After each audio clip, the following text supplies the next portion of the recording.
Não há ninguém fiel como o Senhor. Apegue-se a Ele e deixe que Ele guie os seus passos. Bem-vindo ao The Rocking Chair. Hoje, estamos olhando a parte 3 da nossa série sobre Êxodo 8 a 14. Quando você tiver tempo, por favor, leia esses capítulos por si mesmo. Esta é a sua história, e este é o seu amor por você. Desde o princípio da Escritura, Deus revela um padrão claro em como ele lida com a humanidade: bênção, lei, castigo e exílio. E então, uma cobertura que o próprio Deus fornece. Nós já vimos esse padrão na primeira praga. O Nilo se transformando em sangue foi Deus apresentando evidência de que ele tem o direito de julgar. E a praga final, o sangue nos umbrais das portas, é Deus apresentando evidência de que ele tem o direito de perdoar. Ele deu tudo pelo direito de salvar você. Ele deu tudo pelo direito de perdoar você. Ele deu tudo pelo direito de julgar você. E ele deu tudo pelo direito de recompensar você. Agora, enquanto continuamos pelo Êxodo, vemos o Egito entrar em julgamento. Deus não é aleatório. Ele segue um padrão preciso e repetitivo com as pragas. Não vamos olhar cada praga específica, mas o padrão que elas formam. Mas o que eu vou te dizer sobre as pragas é que cada uma responde a um Deus específico que o Egito adorava e aborda queixas específicas contra o Egito. Para cada crime que o Egito cometeu contra os hebreus, Deus responde com olho por olho, nem mais nem menos. Os julgamentos de Deus são sempre medidos. Eles não vêm simplesmente da sua imaginação. Eles vêm das nossas próprias ações. Então, quando você tiver tempo, por favor, leia os capítulos 8 a 14 de Êxodo. E você verá que as pragas respondem aos crimes de jogar bebês hebreus no Nilo, forçar os hebreus a fazer tijolos, tirar a palha que eles usavam para fazer tijolos e obrigá-los a recolher sua própria palha, espancar os hebreus, obrigar os hebreus a cultivar, obrigar os hebreus a cuidar do gado egípcio, e ao manter os hebreus cativos, os egípcios estavam restringindo aquele que viria trazer luz ao mundo, o que, é claro, significa que estavam negando a Deus o seu primogênito, Jesus Cristo. Se você me ouviu com atenção, eu te guiei por cada uma das 9 pragas, menos a primeira praga, de transformar o Nilo em sangue. E se você fizer seu próprio estudo sobre essas pragas, verá um padrão. As pragas são divididas em seções de 3 que se repetem. As 2 primeiras pragas servem como evidência contra o Egito, e então a terceira praga é julgamento. As 2 primeiras pragas em cada ciclo vêm com aviso. A terceira praga em cada ciclo vem sem aviso. Então vemos que o Egito está em julgamento. E Deus está apresentando a evidência contra eles, e então os julgando com o último e final julgamento, sendo a morte do primogênito em cada família. O que eu gostaria de fazer agora é focar em Jesus e como ele teria sido moldado por esta história enquanto esteve aqui na terra. Esta narrativa da Páscoa tocaria cada sermão que ele pregou ou cada lição que ele ensinou. Enquanto leio os relatos do Evangelho, Mateus, Marcos, Lucas e João, e leio os ensinamentos de Cristo, eu vejo rãs, mosquitos, gafanhotos, sangue na água, sangue nos corações, julgamento medido, trevas e luz. E claro, a perda do primogênito. Não um filho primogênito, mas o filho primogênito. Deixe-me dar apenas 1 ou 2 exemplos, e então entraremos nos detalhes.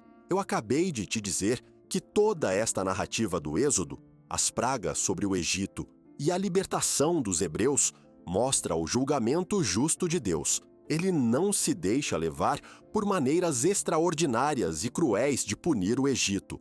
Não, ele devolve ao Egito exatamente o que eles fizeram aos hebreus. É olho por olho, um julgamento medido de Deus, com bastante aviso entre cada punição. Agora vire comigo para Mateus, capítulo 7, e ouça Jesus ensinar. O versículo 1 do capítulo 7 de Mateus diz: Não julguem para que vocês não sejam julgados, pois da mesma forma que julgarem, vocês serão julgados, e a medida que usarem, também será usada para medir vocês. Eu não sei isso como um fato, mas é possível que o Senhor estivesse pensando na história do Êxodo quando nos ensinou isso. O Nilo é um rio que servia a toda a população do Egito, tanto egípcia quanto hebraica. Então, o Nilo se transformar em sangue declara que Deus tem o direito de julgar todos, aqueles que pertencem a Ele e aqueles que não pertencem. Agora olhe para Atos capítulo 17 e os versículos 30 e 31 dizem: Embora Deus tenha ignorado a ignorância dos tempos anteriores, agora ordena que todos, em toda parte, se arrependam, pois Ele estabeleceu um dia em que julgará o mundo com justiça por meio do homem que Ele designou. E eu também te disse que a última praga, o sangue na porta de cada casa individual, dá ao Senhor o direito de ter misericórdia daqueles de quem Ele quer ter misericórdia, daqueles que tomaram o sangue e o aplicaram às suas vidas. Agora vire comigo para João, capítulo 5, versículo 24. Diz: Eu lhes asseguro, quem ouve a minha palavra e crê naquele que me enviou, tem a vida eterna e não será julgado, mas passou da morte para a vida. Eu não vou entrar nisso agora, mas deixe-me te encorajar a olhar as bem-aventuranças encontradas em Mateus capítulo 5 no seu próprio tempo. Bem-aventurados os pobres, bem-aventurados os que choram, bem-aventurados os mansos, bem-aventurados os que têm fome, bem-aventurados os misericordiosos, e assim por diante. Este ensinamento que Jesus nos deu é simplesmente a inversão da história da Páscoa. O Senhor pegou todas as coisas negativas encontradas em Êxodo e as transformou em algo positivo em seu Sermão no Monte. Sinta-se à vontade para mapear isso por conta própria. Eu sou professor e eu amo não apenas ensinar lições específicas, mas ensinar as pessoas a cavar essas coisas por si mesmas. Todo o Shibu, a Bíblia, é conectada e autorreferencial, e toda a Bíblia foi escrita para o Senhor e sobre o Senhor. Então vemos que a história do Êxodo é a espinha dorsal do julgamento e da misericórdia. Ela mostra a todos nós o que custa poder nos julgar, nos perdoar e nos recompensar. O que estamos vendo é uma sessão íntima de ensino entre o Pai e seu Filho terreno, enquanto Ele esteve aqui conosco. O Senhor Jesus Cristo, nosso jovem Senhor, como um menininho, aprendendo esta história pela primeira vez, teria visto as 10 pragas que Deus derramou sobre o Egito. Mas ele também teria notado outra coisa. Essas pragas podem ser agrupadas em categorias. Transformar as águas do Nilo em sangue é um julgamento sobre a fonte de vida do Egito. Um julgamento sobre a água. Desencadear rãs, mosquitos, moscas e gafanhoto sobre o Egito é um julgamento sobre a terra do Egito. Isso contaminou o Egito e os tornou ritualmente impuros para que não pudessem mais adorar em seus templos. Destruir o gado do Egito é um julgamento sobre a economia. Atingir os egípcios com úlceras ou feridas por todo o Siurpo é um julgamento sobre a carne, ou as pessoas do Egito, a saúde dos egípcios, o sistema de saúde do Egito. Enviar tempestades de granizo e uma escuridão espessa e sufocante sobre a terra é um julgamento contra o ar do Egito. Deus destruiu sua capacidade de plantar e colher, destruiu sua capacidade de ver, tirou sua visão. E, finalmente, matar todos os primogênitos no Egito, que vamos guardar para o próximo vídeo, destruiu o destino do Egito. Nas 10 pragas sobre o Egito, temos julgamento sobre a água, a terra, a economia, a saúde, a posteridade e o primogênito. E assim, o que vemos aqui é todo o ministério de Jesus Cristo. Tudo estava preparado para ele. Tudo o que ele nos ensinou, cada milagre que realizou, cada interação que teve, está encontrado na história que estamos lendo agora sobre os castigos do Egito. O ministério do Senhor é simplesmente a inversão da história do Êxodo. Cristo teria visto como um menino pequeno a sua missão nesta história, mas ao contrário, ele precisava trazer água verdadeira ao mundo. não a água suja do Nilo, mas água que dá vida.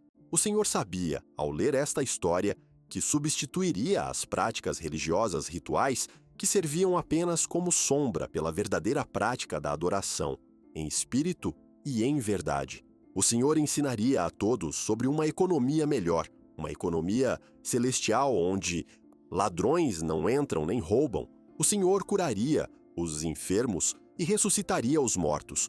O Senhor ensinaria uma maneira melhor de plantar e colher, uma maneira em que tempestades de granizo não poderiam destruir suas colheitas.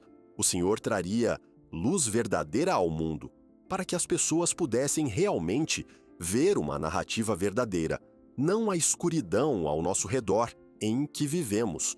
O ministério de Jesus é a história do Êxodo colocada do lado certo. Vamos olhar mais de perto cada categoria e ver como o Senhor a usou em seu ministério terreno. A primeira categoria é o julgamento de Deus sobre a fonte de água do Egito. O faraó se recusou a deixar os hebreus irem e adorarem a Deus em espírito e em verdade, que é o água verdadeira.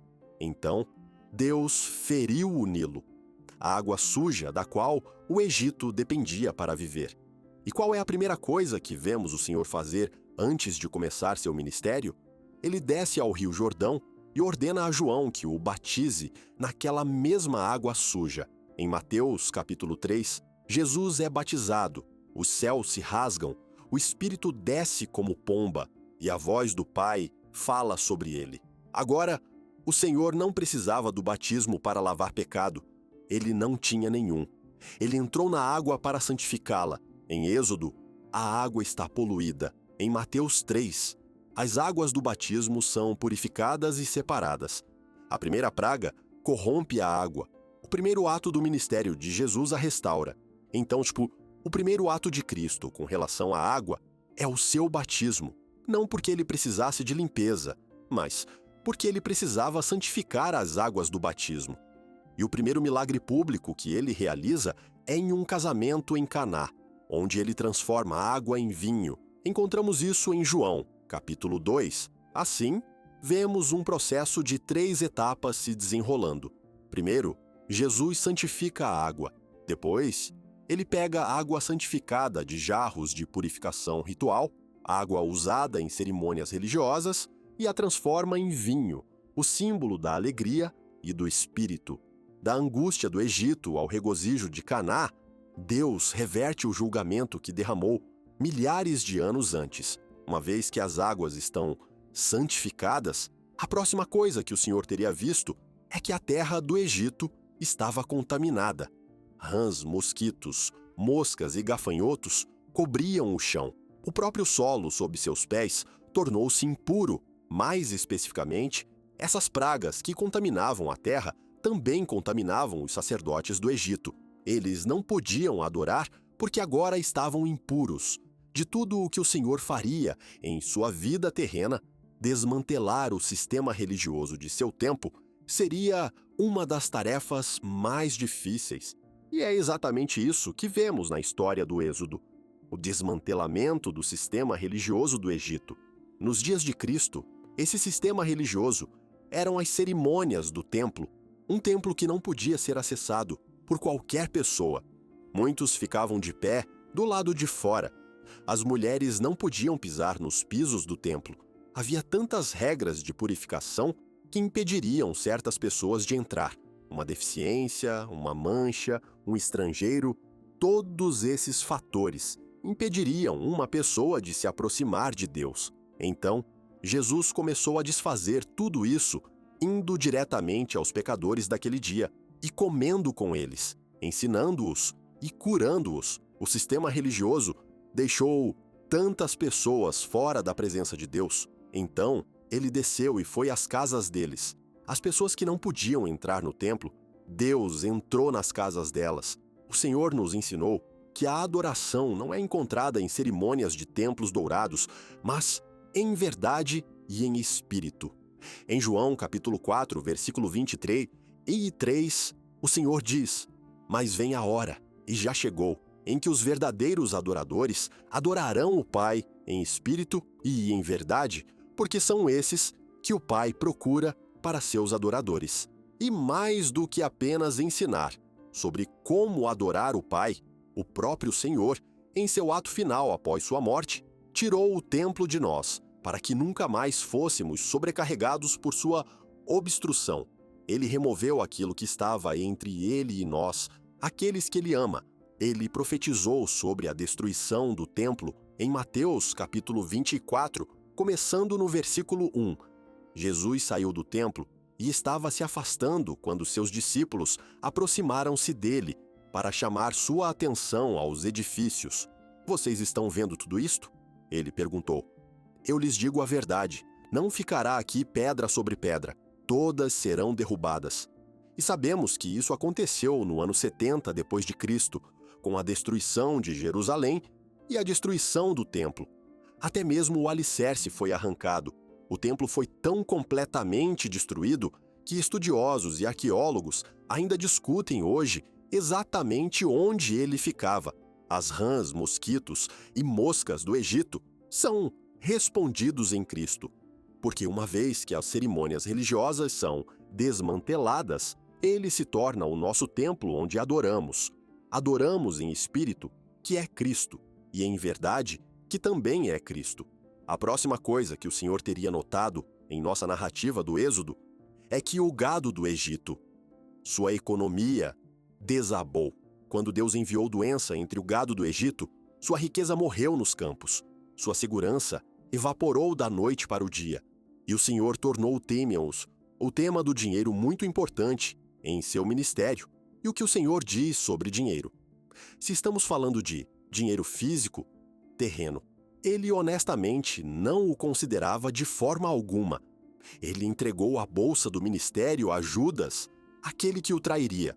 E não há uma única evidência de que o Senhor tenha feito uma coleta ou pedido dinheiro a qualquer uma das multidões que ele abençoou. Agora, eu poderia listar para você todas as escrituras onde o Senhor trata do tema da riqueza ou do dinheiro. São centenas delas. Mas permita-me dar o resumo do que o Senhor ensinou sobre a acumulação de riqueza. Nossa economia não é movida por valor, é movida por sentimento. Quando as pessoas entram em pânico, os preços sobem. Quando relaxam, os preços caem.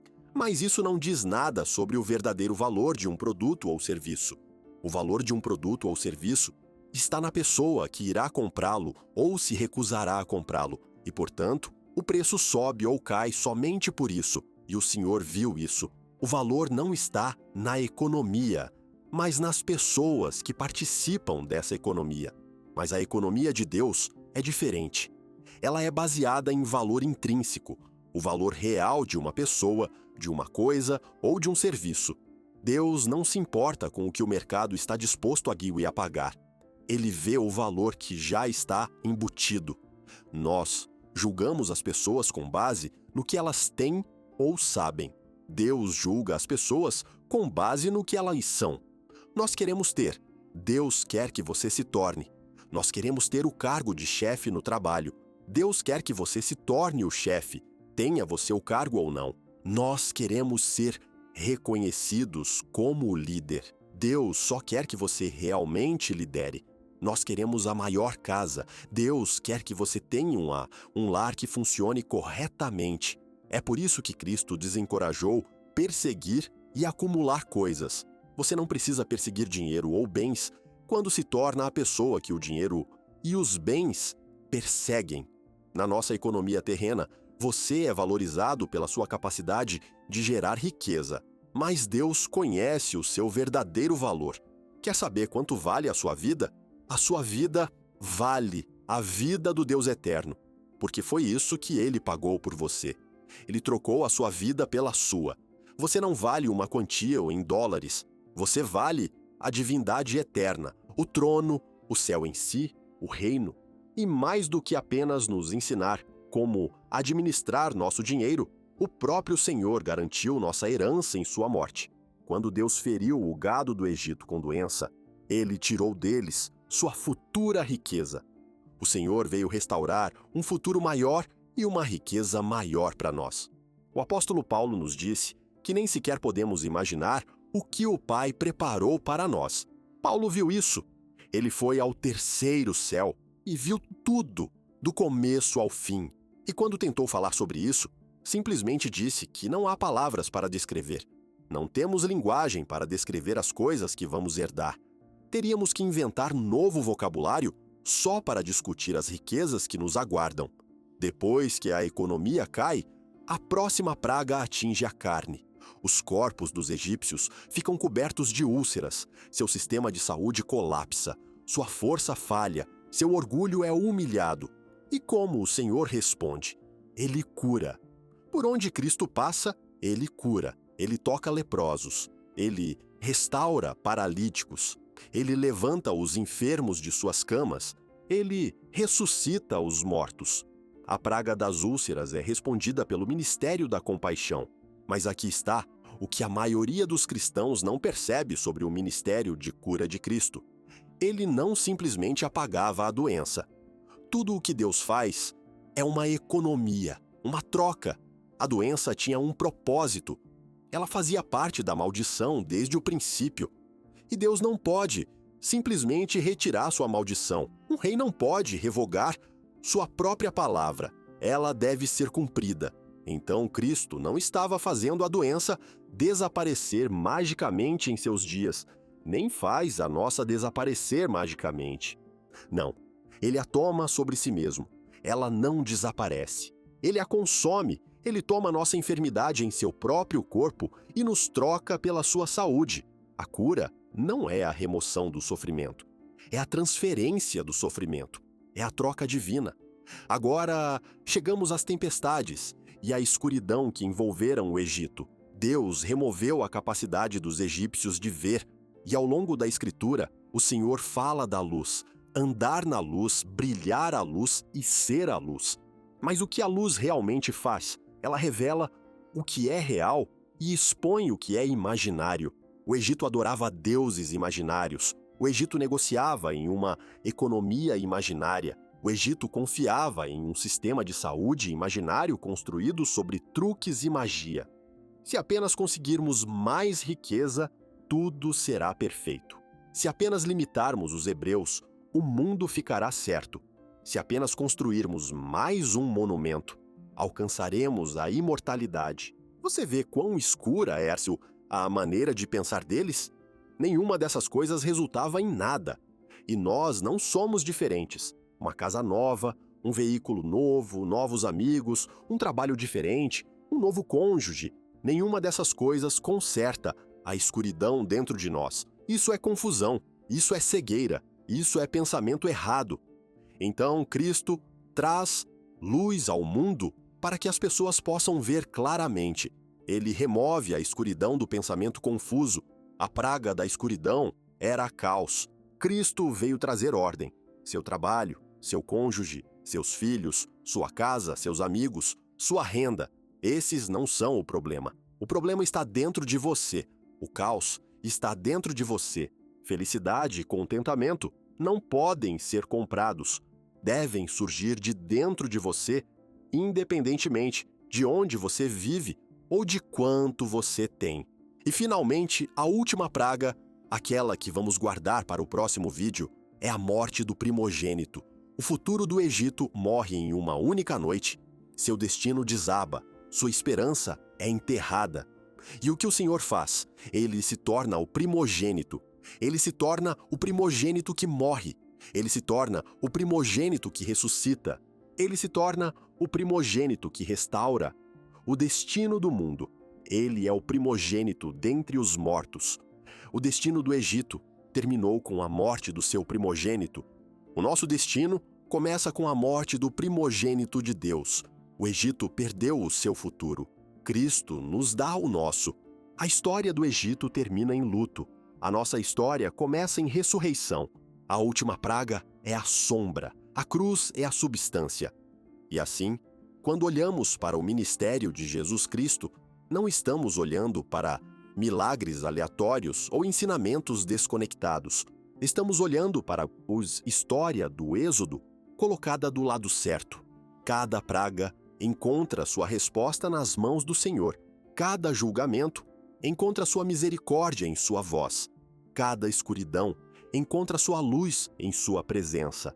O Pai ensinou ao seu filho a história do Êxodo, e o filho a cumpriu ao contrário, restaurando a água, restaurando a terra, restaurando a economia, restaurando a carne, restaurando a visão e, finalmente, restaurando o destino. No próximo vídeo, veremos a praga final, a morte do primogênito, e veremos como o Senhor Jesus Cristo, o verdadeiro primogênito, transforma o maior julgamento da Escritura na maior esperança que o mundo já conheceu.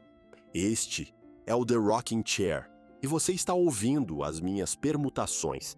O próximo vídeo do The Rocking Chair concluirá nossa narrativa da Páscoa. Suas ternas misericórdias se renovam a cada manhã. Seu amor nunca falha. Não há ninguém fiel como o Senhor. Ele é um verdadeiro amigo que permanece mais próximo do que um irmão. Esta é a sua história e este é o seu amor por você.